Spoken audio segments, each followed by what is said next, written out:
నమస్తే అండి. Hello hello hello నమస్తే అండి. మీ పేరు చెప్పండి.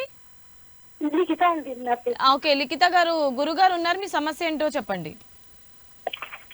హలో చెప్పండి. మా ఇంట్లో అసలు ఆర్థిక సమస్య కింద ఉందండి. పరిస్థితి అసలు బాగాలేదు. ఆర్థిక పరిస్థితి ఆ, ఇప్పుడు మీ వారు ఏం పని చేస్తారు?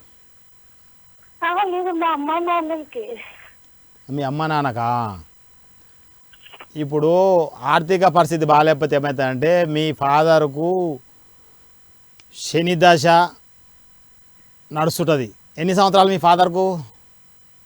45. 45.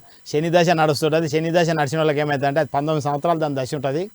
శనీశ్వరుడు ఎంటర్ కాగానే ఫస్ట్ మెంటల్గా డిస్టర్బ్ అవుతారు. ఆర్థిక సమస్య స్టార్ట్ అవుతుంది. ఎన్ని డబ్బులు వచ్చినా అయిపోతాయి. అగ్రికల్చర్ చేస్తే పంట సరిగా పండదు. బిజినెస్ చేసినా లాస్ వస్తుంటుంది. మనకి ఇచ్చే వాళ్ళు డబ్బులు ఎగ్గొడతారు. మనం ఎవరికైనా డబ్బులు ఇచ్చారంటే టార్చర్ ఉంటుంది. ఎన్ని డబ్బులు వచ్చినా అయిపోతుంటాయి.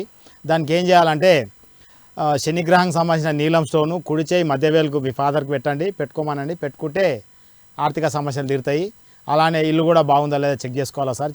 ఇల్లు కూడా పాజిటివ్ ఎనర్జీలో ఉండాలి. మనం ఉంటున్న ఇల్లు, ఈ ఇల్లు కూడా మనం ఏ దిక్కులో ఉంటున్నామో ఆ డోర్ మనకు సూటబుల్ అవుతుందా కాదా కూడా చెక్ చేసుకోవాలి. మనకి ఈస్ట్ డోర్ వస్తే నార్త్ డోర్లోకి వెళ్ళి నడిస్తే కూడా డబ్బు సమస్య స్టార్ట్ అవుతుంది. ఎన్ని డబ్బులు వచ్చినా అయిపోతుంటాయి. ఈ తప్పు నిర్ణయాలు తీసుకుంటుంటాము, చేయకూడని పనులు చేసి డబ్బు కొట్టుకుంటుంటాము. అయితే ఇలా ఉంటే దాన్ని చెక్ చేసుకొని మీరు అలానే ఈ శనికి సంబంధించిన నీలం స్టోన్ ధరిస్తే డబ్బు సమస్య తీరుతుంది, డబ్బులు సంపాదించగలుగుతారు. అదే నీలం స్టోన్ పెట్టుకోమని చెప్పండి మీ ఫాదర్కు.